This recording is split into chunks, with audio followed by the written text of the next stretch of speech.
Hello, you're watching World Talks on TVP World. My name is Sascha Fahrbach.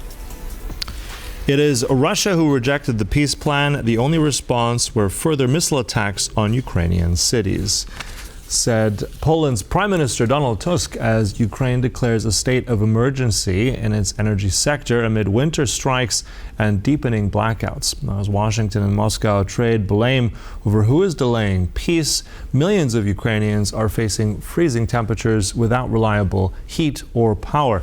And joining us now to talk about it all further is Kira Rudik, Ukrainian MP and Voice Party leader.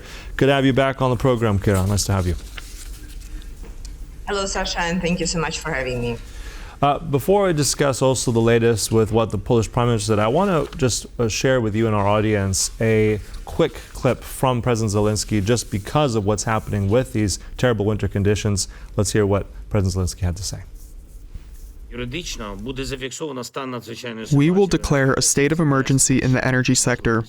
This will allow more room to maneuver. The Cabinet of Ministers of Ukraine will maximally simplify all processes related to reconnecting energy infrastructure to the grid. Zero bureaucracy. I have instructed them to increase electricity import capacities using all business mechanisms available. In Kiev and other cities, there must be many more support points for people, more of these resilience centers. Kira, this state of emergency, I mean, how common is this in this kind of crisis, and what does it actually change on the ground? Does this now mean faster relief for civilians across Ukraine? We may hope so. Basically, the state of emergency will allow the local council and people on the ground to make the decisions faster. Will perhaps lift the curfew because many times the electricity is provided to people during the night. For example, where I live, I only get electricity from 1 a.m. to 5 a.m. and it's like impossible to do many things if you're limited by the curfew.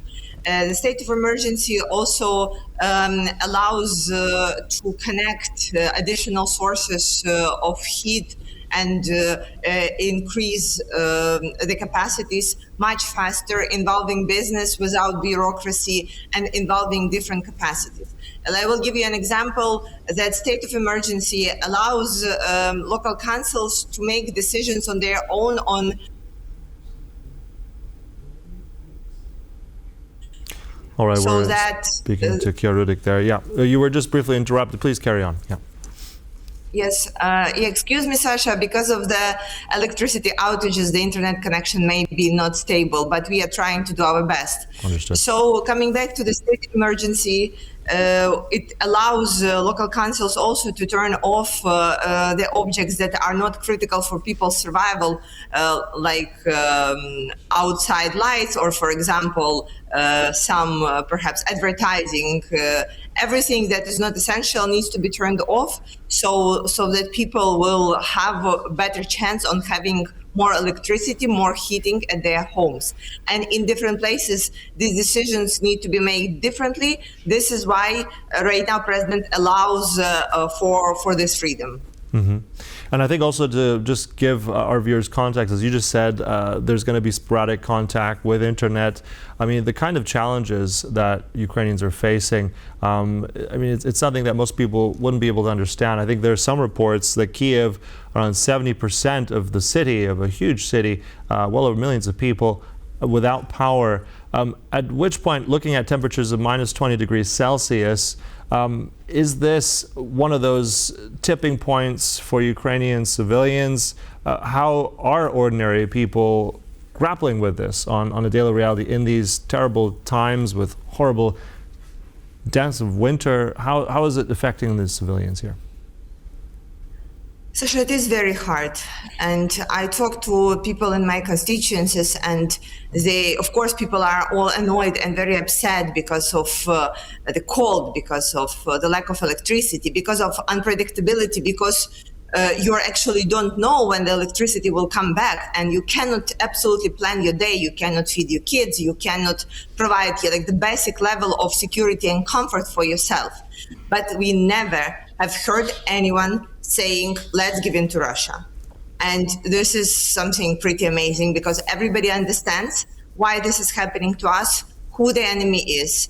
And our goal right now is to spend energy on what we can and is to help each other. And there are so many, again, amazing stories and amazing cases of people helping each other in the needs, people establishing their own setups of unbreakability to share the warm food with the ones in need, to share the heating and chargers and everything else.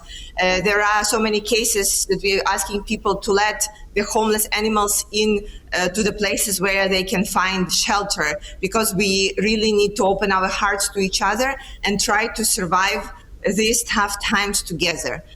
Of course, it is very hard. It's probably like the hardest winter we have experienced, not only during this war, but generally throughout Ukraine's independence. But we will go through this with everybody's help. And as we were hearing there, this is because of an impact of the blackouts, internet connections, as Kiev and the whole country in Ukraine really is struggling with connections on power, on heating. That obviously affects life, daily life, such as internet access, and we've seen this here across various guests as Russia continues to target civilian and critical infrastructure, as those temperatures, as Kira Rudi just mentioned, that are dropping well below minus 20 degrees Celsius. And with that, unfortunately, things like this do happen. Our guests connect, but we'll have to close it there. But as ever, stay right here on TVP World for more updates as this all continues. My name is Sascha Fahrbach. Take care.